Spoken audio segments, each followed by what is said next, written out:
In the quiet witness of Hieromartyr Patrick, Bishop of Prusa, the Church preserves a lesson our own age still needs. His life gathers around one theme: steadfast confession before the fire. Prusa stood in Bithynia, beneath the shadow of empire, where Roman order shaped roads, courts, baths, and civic worship. The city's hot springs were famous. Men came seeking health in waters many believed were guarded by pagan powers. In such a place, the Church learned to speak clearly. The age remembered pressure. Imperial policy shifted with each ruler, yet the old demand returned again and again. Offer incense, honor the gods, preserve peace by public conformity. Christians knew the cost of refusal, and bishops often stood first in the path of danger.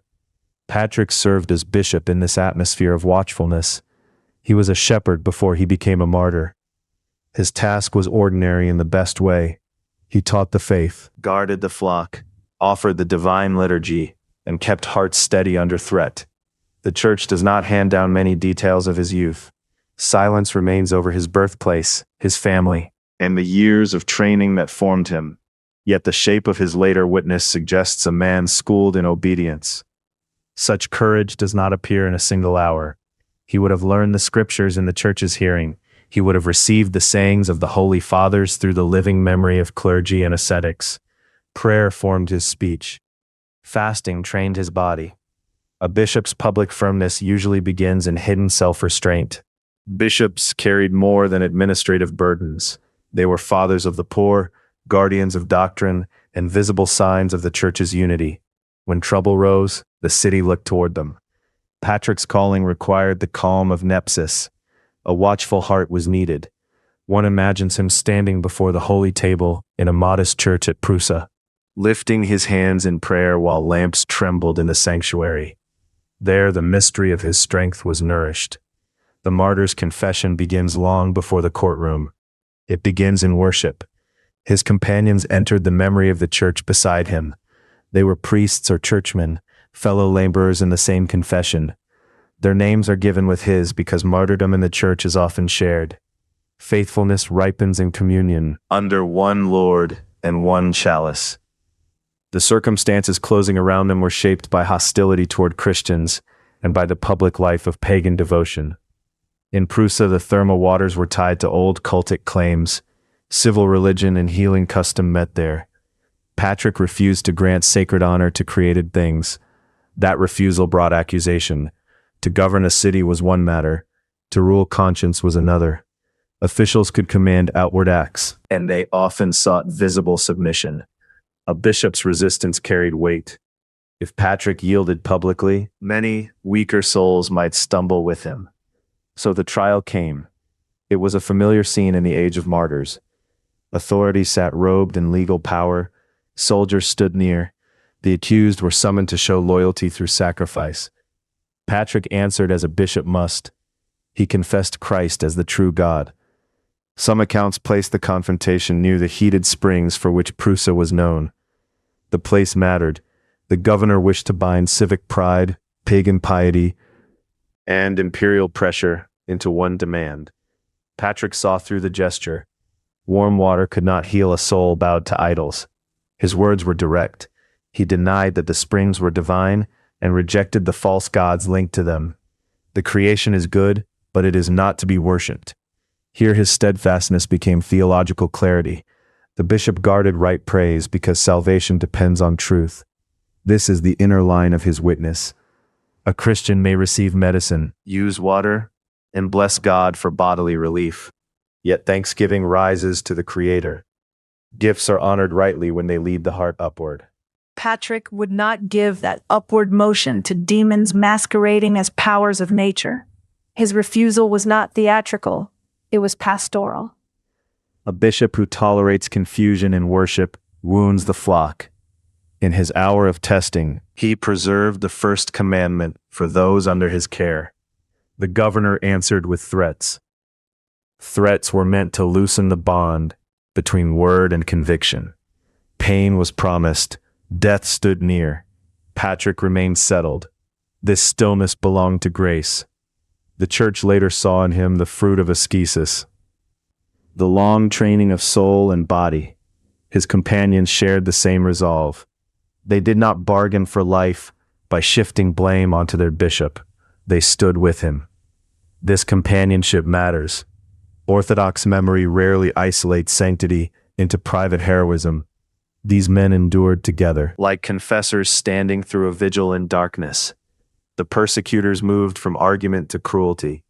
Beatings were common, humiliation was intended. The body was struck so that the tongue might surrender. Yet the martyrs answered with confession. Such witness echoes the apostolic age, when the servants of Christ counted suffering as participation in his life.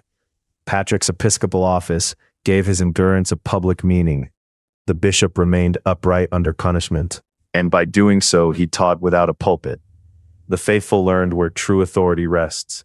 It rests in fidelity to Christ, in orthodox understanding. Martyrdom is not mere resistance. It is a Eucharistic offering of the whole person. The martyr gives back his life to the Lord who first gave it. Patrick's steadfastness therefore belongs to the mystery of theosis. Grace united his human will to loving obedience. Ancient passions often preserve brief exchanges between judge and martyr. Their purpose is spiritual rather than dramatic. The same pattern appears here. Earthly power speaks loudly. The saint answers simply. That simplicity is part of his beauty. He does not decorate the truth because the truth is enough. One can almost hear the stillness between sentences. Steam rising from the springs, armor shifting, faces watching. In that charged air, Patrick held fast to the name of Christ. The Jesus prayer had not yet been gathered into later hesychast formulae, yet its spirit was already alive in the church. The final sentence was death. For Patrick and his companions, martyrdom came by execution after their confession. The exact instrument matters less than the church's understanding of the hour. They sealed their words in blood. Their teaching and their dying became one act of witness.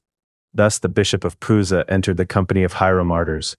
He offered priestly service at the altar during life, and in death he offered himself. The companions who suffered with him share in the same crown. The church remembers them together because Christ received them together. The church did what she always does with the holy. She remembered their names at prayer. She kept the day of their contest. She told the account in the hearing of believers. Memory became veneration. Veneration became courage for the next generation of confessors. This reception is deeply orthodox. Saints are not admired from a safe historical distance. They are invoked, they intercede. Their relics, when granted by God, become points of blessing. Their icons teach the eyes. The life of St. Patrick of Prusa remained active in the worshiping church. His theological contribution was not a written treatise. It was a purified act of confession. At times, the Holy Fathers speak in books. At times, they speak through endurance. Patrick belongs to the latter choir. His martyrdom defended the distinction between creature and creator with absolute clarity. This distinction stands at the heart of Christian life. The world is radiant with divine energies, yet the world is not itself divine. Orthodox worship blesses water, oil, bread, homes, fields, and graves, because creation can bear grace. Patrick died rather than confuse grace with pagan divinization. God truly communicates himself, yet he remains uncreated. The saints partake of him by grace, never by nature. Patrick's stand before the springs protected this very grammar of worship. The miracles associated with martyrs often arise after their deaths through intercession, relics, or answered prayers. Even where no detailed miracle cycle survives, the Church receives their memory as wonder-working. The first miracle is courage itself. A fearful man became fearless through the Holy Spirit. Liturgically, his commemoration enters the calendar as a stable remembrance. On his feast, the Church places his name among those who conquered by faith. Troparia and Synaxarian readings allow each generation to stand again in Prusa. Through the services, the past becomes present in prayer. His story also illumines the calling of every bishop. The omophorion is not an ornament of privilege. It is a sign of bearing others upon the shoulders before God. Patrick wore that burden unto death. In him, episcopacy appears as sacrifice, vigilance, an unbending responsibility for the flock. For priests and deacons, his example remains close. Their ministry can become routine if the heart grows dull. Patrick recalls them to the altar's seriousness. Every kensing, every litany, every whispered prayer in the sanctuary carries the memory of men who served Christ at the cost of blood. For monastics, his witness joins the language of ascetic steadfastness. The martyr confronts violence in a single hour. The monk dies daily through obedience, fasting, vigils, and inner warfare. The Philokalia later gathers this teaching in written form. Patrick shows the same truth embodied under persecution. For lay people, his life speaks with equal force. Most will never stand before a Roman tribunal, yet many face subtler demands to bend conscience. The saint from Prusa shows how fidelity is trained. It grows through prayer, regular confession, fasting seasons, and reverence during the divine liturgy. His city has changed, empires have passed, and the public cults that threatened him have crumbled. Still, the springs remain, the earth still gives heat, and human hearts still seek healing. Patrick teaches where healing must be placed. Every gift of creation must return in thanksgiving to Christ. In iconography, one might picture him as a bishop holding the cross of martyrdom. His face, grave, yet peaceful. Such an icon does more than illustrate biography. It offers a meeting. The faithful kiss the image because the saint is alive in God and near to his church. Orthodox Christians who keep his feast receive more than information. They receive companionship. During Vespers, Matins, or private reading from the Synaxarion, Saint Patrick stands among those who encourage perseverance. The communion of saints gathers around the struggling believer with quiet strength. His companions also deserve attentive remembrance. Martyr lists can tempt the mind to hurry past names. The Church resists that haste. Every companion had a voice, a face, a family of prayer, and a final offering. Their shared endurance reveals the deeply ecclesial shape of salvation. One sees stone, steam, officials, and condemned clergy. Then another reality comes into view. Christ was present. He did not abandon his servants at Prusa in their last hour. That is why martyr accounts remain luminous even when brief. Their power does not depend on extensive detail. Holiness can be known by contour. A few faithful lines are enough. A bishop refused idolatry. His companions stood beside him. Grace carried them through terror into the kingdom. The modern world often prizes flexibility in matters that touch worship and truth. Patrick stands against that drift with unusual memory, clarity. He was courteous, but he did not blur the line. He was calm, yet he did not compromise. His steadfast confession remains medicinal for a confused age. Even now, the Church learns from him how to name created beauty without enslaving the soul to it. Mountains, springs, medicines, skill, and relief from pain are all received with gratitude. Then the heart bows before the Holy Trinity alone.